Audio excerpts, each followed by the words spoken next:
Mais uma vez estamos aqui trazendo para você sempre um vídeo. Gente, esse vídeo, além de um testemunho, ele é um vídeo emocionante. Ele retrata muito bem um pai que acabou perdendo o filho por conta das suas convicções religiosas na época. Eu quero apresentar para vocês, sem mais delongas, o nosso irmão Eliezer e família, ele que já tem nos acompanhado, ele que já entregou sua vida a Cristo, ele que tem feito já um trabalho de esclarecimento lá no Ceará. Eu quero que você veja agora a fala do nosso irmão Eliezer. Depois você pode deixar aqui nos comentários o seu encorajamento para ele e o seu ponto de apoio, tá bom? Vamos juntos, vamos ver então agora o que o nosso irmão Eliezer tem a dizer pra gente. Natal do estado do Ceará, em Fortaleza. Eu queria aqui apresentar minha família. Essa aqui é a Ana, minha esposa, o meu filho Ítalo, o mais velho, de quase 13 anos, e esse aqui é o Ícaro, esse sapeca aqui, de 5 anos, tá bom? Gente, eu fui testemunha de Jeová durante quase 27 anos, né? E me afastei dessa organização depois que comecei a descobrir determinadas coisas na internet, né? Fui percebendo aos poucos que é uma religião, é uma seita na verdade. Eu passei 27 anos da minha vida enganado, escravizado, né? Dentro dessa seita norte-americana, aquela que se diz a única seita verdadeira.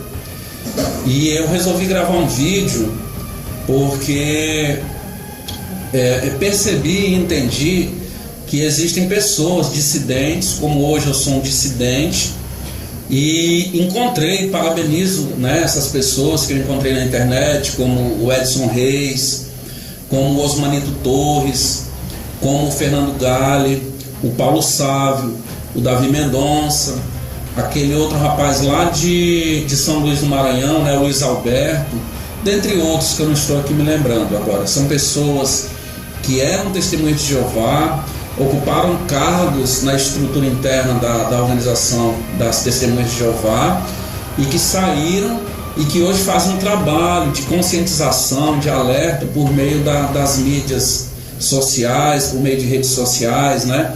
Por meio da internet.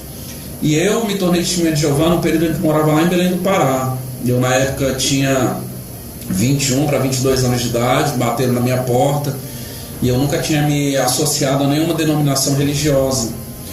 E eu então comecei a fazer um estudo bíblico, né, entre aspas. Estudei o livro Poderá Viver para Sempre, do Paraíso na Terra.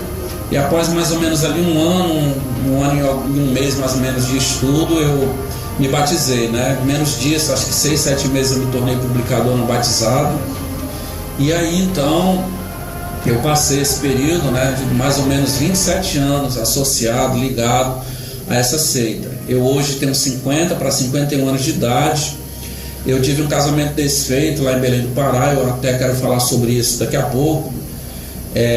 Mas eu moro aqui em Fortaleza, estou mostrando minha cara, né, mostrando meu rosto, eu não tenho nada a esconder. Porque eu percebi, pessoal, que nós precisamos fazer alguma coisa para alertar as pessoas com relação a essas pessoas, né? Os membros dessa seita que vêm na sua casa muitas vezes no começo da noite, que vêm na sua casa num feriado à tarde, que bate na sua porta num sábado, num domingo pela manhã, oferecendo um estudo bíblico. São pessoas normalmente bem arrumadas, elas são treinadas para isso. Eu sei o que é isso porque eu vivi lá dentro 27 anos. São pessoas que normalmente vêm com um sorriso no rosto e que promete para você um paraíso, né? Promete um mundo onde você vai rever as pessoas, seus entes queridos que já faleceram, onde você vai encontrar felicidade eterna, onde não vai haver guerra, não vai haver morte, não vai haver sofrimento, doença, não vai haver nada, né? Simplesmente felicidade eterna, é o que eles prometem. Mas a realidade é que eles não têm condições de entregar aquilo que eles prometem.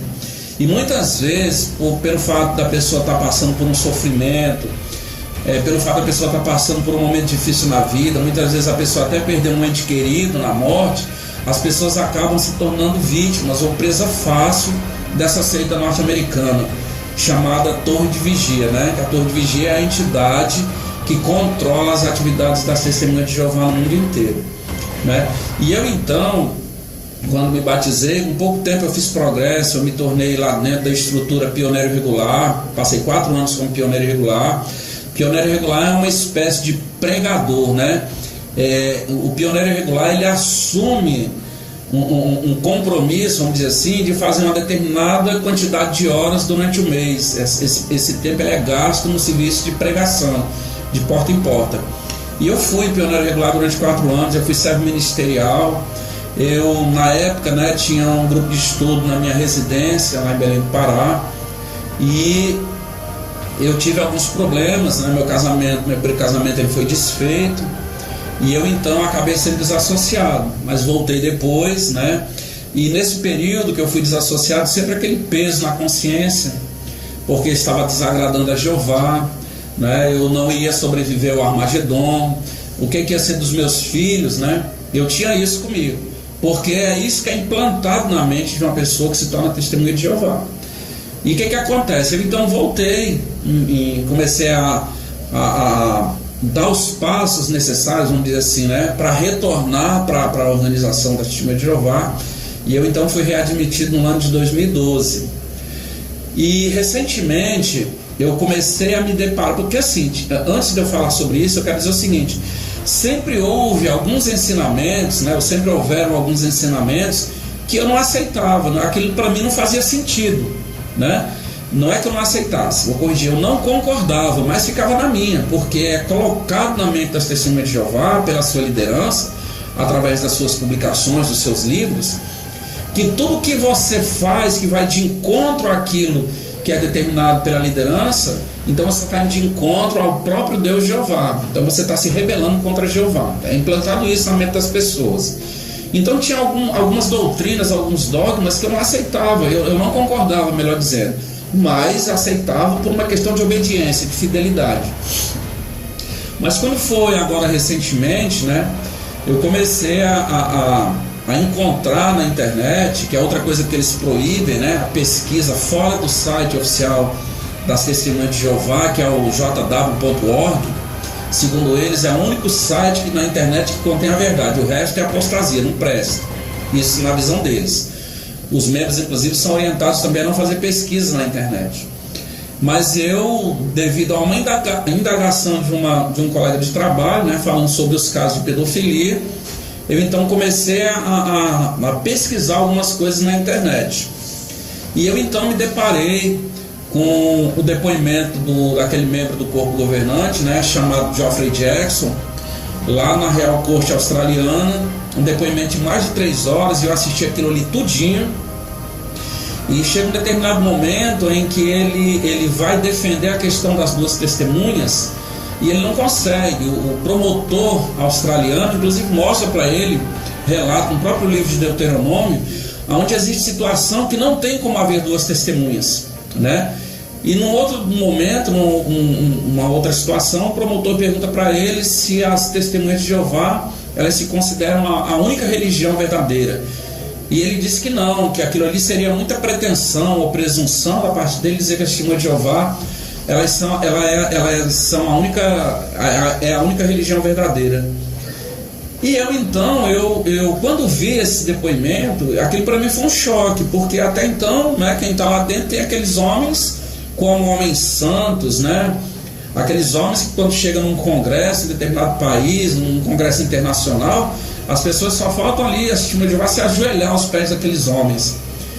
E aí eu vi aquele homem mentindo, dizendo que não, mas não é o que as publicações dizem. As publicações, elas sempre enfatizaram que sim, as Testemunhas de Jeová, elas são o único canal de comunicação de Deus para com a terra, né? E tem inclusive uma sentinela que chega a ponto de dizer que se você ler a Bíblia, mas não estiver associado com a torre de vigia, ou se você não estiver associado com a Testemunha de Jeová, não adianta nada, você não vai alcançar a vida eterna. Então, quando eu vi esse depoimento, aquilo para mim foi um choque. E eu continuei minhas pesquisas e me deparei com o depoimento daquela senhora chamada Barbara Anderson, né? Que ela pesquisava, ela era uma pessoa que se via lá na sede mundial em Brooklyn, E ela fazia pesquisas por ocasião da publicação daquele livro Testemunho de Jeová, Proclamadores do Reino de Deus. É um livro que, na época que aquele livro foi lançado, eu era servo ministerial lá em Belém do Pará. E ela então se deparou com casos de pedofilia, né? Documentos nos arquivos lá da Torre de Vigia. E ela então começou a divulgar isso. E qual foi a maneira que o corpo governante encontrou para silenciar a Bárbara Antes? Ela foi desassociada, né? Mais de 45 anos, quase 46 anos, se não me falha a memória, dedicada a essa organização.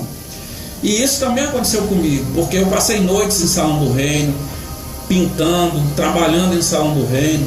Eu passei noites em vigílias em Salão de Assembleia, cuidando, ajudando na pintura, em reforma de Salão de Assembleia, não é? E depois, quando você não serve mais, você é descartado. E isso aconteceu com a Bárbara Anderson. E eu então me deparei com 2 livros de um ex-membro do corpo governante chamado Raymond France. E Raymond France, ele expõe num livro que ele escreveu, que foi traduzido inclusive por uma pessoa aqui de Fortaleza chamada Cid Miranda. Ele expõe a maneira como as coisas, né, são decididas por esse tal corpo governante, né, que é um papado coletivo. E um outro livro dele também que me chamou muita atenção, escrito por Raymond France, foi um livro chamado Em Busca da Liberdade Cristã. Nesse livro ele tem um capítulo onde ele diz assim: a desassociação mal aplicada. E eu li esse capítulo desse livro e eu confesso que eu fiquei chocado. E aí eu comecei a me deparar com outras coisas na internet, né? Como por exemplo a associação da Torre de Vigia com a ONU durante quase 10 anos. Essa mesma ONU, que lá no livro Clímax de Apocalipse, o Clímax de Revelação, que é um livro de capa vermelha, eu inclusive fui dirigente de estudo nesse livro, na época tinha um grupo de estudo lá na minha casa em Belém do Pará, né? Nesse livro Clímax de Revelação, livro de capa vermelha, a Torre de Vigia chama a ONU, ela diz que a ONU é aquela fera cor de escarlate mencionada lá no capítulo 17 do livro de Apocalipse, né? Então a Torre de Vigia esteve associada com a ONU por quase 10 anos. Eu descobri isso. Eu descobri que a Torre de Vigia anda vendendo salões do reino, esses mesmos salões que são comprados, os terrenos, e construídos com doação dos irmãos, tanto doação de mão de obra como doações financeiras, doação de alimentação também para os irmãos que estão trabalhando lá, e salões que são depois, né, dedicados a Jeová. Esses salões então estão sendo vendidos para a Babilônia Grande, que eles tanto criticam. Eu também descobri que a Torre de Vigia ela tem uma aplicação em um banco norte-americano chamado JP Morgan. Ela tem em ações desse banco quase 35 bilhões de dólares. Eu descobri isso também na internet. Eu descobri que a Torre de Vigia ela tem um patrimônio no mundo inteiro, só em imóveis, de quase 200 bilhões de dólares. Eu descobri que a Torre de Vigia está associada com a Philip Morris, é a empresa que produz aquele cigarro Marlboro. Eu descobri que a Torre de Vigia passou mais de 40 anos acobertando os casos de pedofilia dentro das congregações do mundo inteiro, né? Eu descobri que um membro do corpo governante chamado Anthony Morris III estava comprando uísque num domingo, enquanto os irmãos estavam lá nos Estados Unidos pregando, né? Quase $900 em 12 garrafas de uísque. E é interessante notar que lá no livro Proclamadores é dito lá na página, se não me engano aqui agora, a página 341, se a minha memória não estiver me traindo, que todos os membros de Betel eles fazem voto de pobreza. Mas Anthony Morris estava lá gastando quase $900 em 12 garrafas de uísque. Não é? Então eu comecei a ver que não era aquilo que eu havia comprado. Eu, na verdade, comprei gato por lebre, né? E essas coisas então elas foram me chamando a atenção. Eu me deparei com o site Amazon, dentro do aplicativo JW Library, né? Onde tem uma infinidade de bugigangas, de souvenir para vender com a marca JW. Né? Então essas coisas elas foram, eu fui assim abrindo a minha mente, descobri contradições nas publicações, adulteração na tradução do Novo Mundo. Eu descobri na internet que a Torre de Vigia inclusive agradeceu, né, os livros que foram traduzidos, né, foram publicados por um cara chamado Johannes Greber, que era um espírita, ex-sacerdote católico, né? Então essas coisas eu comecei a descobrir, essas coisas elas foram me despertando curiosidade, eu comecei a pesquisar mais. Eu encontrei, de 3 meses mais ou menos para cá, mais de 60 contradições nas publicações da Torre de Vigia. Eu não estou falando aqui de mudança de doutrina, que isso aí são mais de 350, não é? Mas contradição de uma publicação para outra, muitas vezes usando o mesmo texto. Em uma publicação ele é usado de um jeito, na outra publicação ele é usado, quando se fala do mesmo assunto, de uma maneira completamente diferente, não é? Como é o caso daquela situação em que Jesus fala que se você tiver um problema com seu irmão, né, lá em Mateus, se eu não estou enganado, que você leve consigo 2 ou 3 testemunhas para estabelecer o assunto. Então existem 3 sentinelas que tem uma contradição imensa com relação à aplicação desse texto. Eu comecei a perceber essas coisas, né? E aí eu me dei conta de que não fazia sentido eu continuar dentro dessa organização. Eu comecei a ouvir, a assistir depoimentos, né, de ex-membros, de pessoas dissidentes. Eu assisti um documentário daquele canal de investigação Discovery. Eu acho que vocês, quem estiver assistindo esse vídeo, talvez tenha já visto esse documentário, né? É um documentário que nunca foi mencionado, é um assunto, é um fato que nunca foi mencionado em nenhuma publicação da Torre de Vigia, não é? O nome do documentário é Cultos Mortais, Testemunhas de Jeová. Conta o caso daquela irmã no Canadá que foi assassinada, ela e os 2 filhos dela, pelo ex-marido, uma pessoa que era testemunha de Jeová, que não era fervoroso, que não era zeloso, que matou a irmã e os 2 filhos que ela tinha no primeiro casamento por ciúme. A Torre de Vigia nunca mencionou nada sobre isso. Esse cara foi condenado lá nos Estados Unidos e foi condenado inclusive à prisão perpétua, né? E eu me dei conta também de casos, né, de pessoas que foram ostracizadas porque discordaram dos ensinamentos das testemunhas de Jeová, do seu corpo governante. E é interessante que a sentinela de fevereiro de 2017, eles são bem enfáticos ao dizerem que eles não recebem revelação da parte de Deus, não é? E que podem errar. Eles são bem claros, podem errar ao explicar a Bíblia ou ao dar orientações bíblicas. Eles dizem isso, nós podemos errar, mas querem que as pessoas os sigam cegamente, né? E eu me dei conta também, assistindo aos vídeos no broadcast, que não há um vídeo sequer onde se faz alusão a Jesus Cristo, nenhum. Mas existe um vídeo onde o carrinho, ele é tratado como se fosse um ser vivo, eles dão vida ao carrinho, né? Enquanto que Jesus não recebe nenhum mérito, não recebe nenhuma menção, Jesus fica em segundo plano. E eu então comecei a perceber que não tinha condições de eu fazer parte de uma organização como essa. Eu fiz uma pesquisa bastante delicada com relação à questão do sangue, né? E quantas pessoas não morreram por causa da recusa de se receber transfusão de sangue? Já hoje eles liberam as frações. Ora, se você tem uma laranja, você descasca essa laranja e você tira um gomo dessa laranja, ela não deixa de ser laranja. Então, qual é a diferença de você receber a transfusão de sangue e você receber fração de sangue? É uma coisa incoerente, é uma coisa ilógica, né? Então, eu analisando tudo isso, né, fui fazer uma pesquisa e vi o quanto insano é fazer parte de uma organização como essa.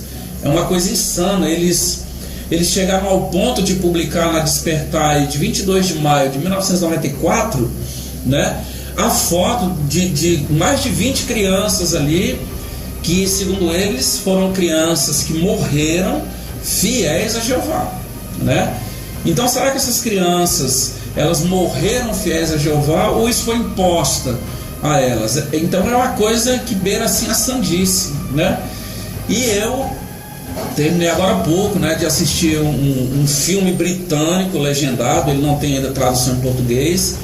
Esse filme chama-se Apostase, né, ou Apostasia em português, e ele é um filme, né, não é produzido pelas Testemunhas de Jeová, mas é um filme que retrata de maneira bem fiel, bem fidedigna, né, o funcionamento interno, né, os desmandos que acontecem dentro da organização, dentro de um salão do reino, dentro de uma congregação da Testemunha de Jeová. Eu tive um problema, eu tenho um problema hoje de relacionamento com um filho meu, do meu primeiro casamento, lá em Belém do Pará, porque em 2014, né, esse meu filho, ele teve um problema muito sério de anemia. Inclusive esse filme que eu assisti agora mexeu muito comigo por causa disso. Esse filme Apostasia, né, ou Apostasia, porque esse meu filho, ele teve uma crise muito séria de anemia em 2014 e ele tinha na época 19 anos de idade. E ele foi internado, um quadro grave de anemia, e ele entrou em contato comigo, né, eu morava já aqui em Fortaleza, e eu fui contra ele receber transfusão de sangue. Graças a Deus meu filho está vivo, né? Mas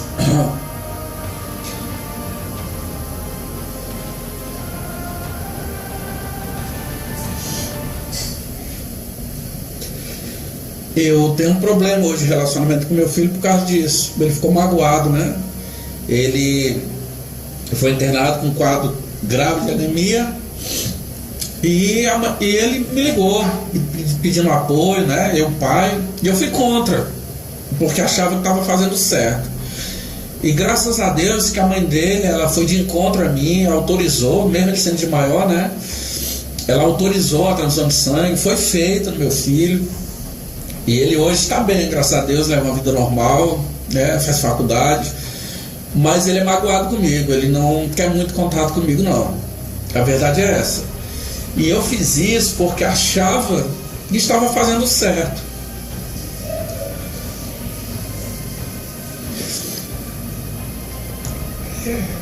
E ele está lá em Belém do Pará, né? E eu não estou tentando, com muita paciência. Eu sei que ele não tem culpa. Eu quero até dizer a ele, se ele for assistir esse vídeo na internet, que o que eu fiz achando que estava certo, que eu estava agradando a Deus. Que é isso que é mostrado pra gente. Eu achei, meu filho, que eu estava, né, agradando a Jeová. Eu quero pedir desculpa.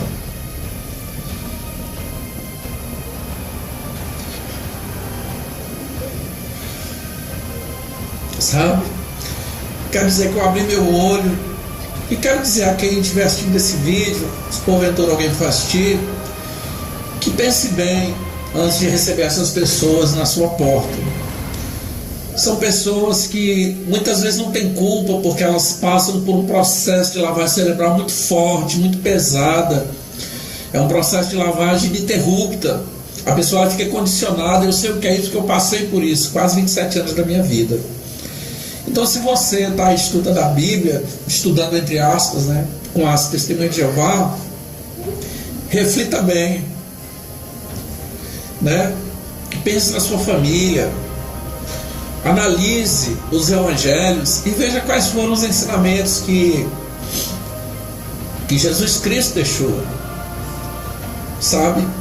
Porque eles vendem aquilo que eles não têm condições de entregar. Eles falam em amor, eles falam em paraíso espiritual, eles vão te mostrar gravuras muito bonitas nas publicações, mas a realidade ela é bem diferente.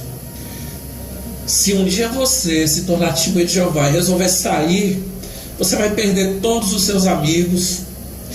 Se você tiver familiares ou parentes lá dentro, você vai perder essas pessoas. Você vai ser ostracizado. É como diz o Osmanito Torres, é a morte social do indivíduo. Então pense bem, porque eu passei por isso. Essa família que eu apresentei agora há pouco aqui, a minha esposa e meus 2 filhos, graças a Deus eu não perdi, é do meu segundo casamento.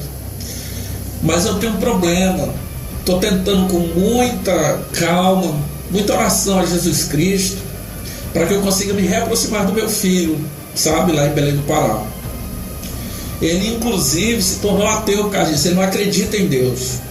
Ele disse que Deus jamais pediria que um pai deixasse um filho morrer por não aceitar a transfusão de sangue, se existem recursos na medicina para salvar a vida de alguém.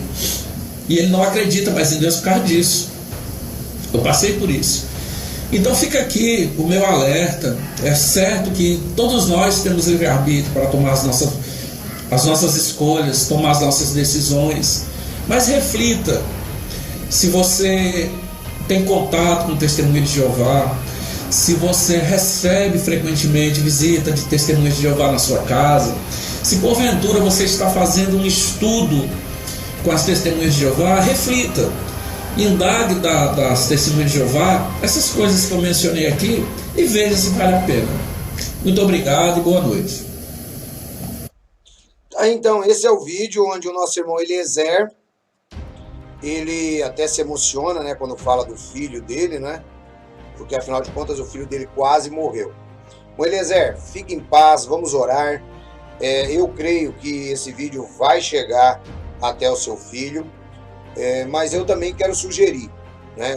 Nesse vídeo você contou toda a sua história, mas eu penso que um vídeo para chegar no seu filho tem que ser um vídeo mais direto, sabe? É um vídeo mesmo utilizando o nome dele, né? Quero falar com você de pai para filho, estou usando as redes sociais para isso, né?